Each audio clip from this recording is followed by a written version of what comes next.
যতদিন তুমি এই সংসারে বোকা হয়ে থাকবে ততদিন তুমি ভালো। আর যখন তুমি ভুলকে ভুল, খারাপকে খারাপ বলতে শিখে যাবে, তখন দেখবে এই পৃথিবীতে বাঁচা কতটা কঠিন হয়ে যাবে, কতটা তোমাকে লড়তে হবে। তো যত দিন তুমি বোকা হয়ে থাকতে পারো ওই চালাক মানুষগুলোর কাছ থেকে, ততদিন দেখবে সব সংসারে কত ভালোবাসা।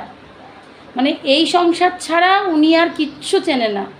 যখন তুমি ভুলগুলো ভুল ধরতে শিখলে, খারাপগুলো খারাপ বলতে শিখলে, তখন দেখবে ওই কাছের মানুষটা তোমাকে, তোমার সামনে তোমার অস্তিত্বটাকে কোথায় মিটিয়ে দিয়ে যাবে, বলবে তুমিই খারাপ। এই জগতে তোমার মতন লোক খুঁজে পাওয়াটা ওনার জন্য খুব কষ্টকর, কিন্তু উনি এটা জানে না ওনার মতনই উনি লোক খুঁজে পায়, হিংস্র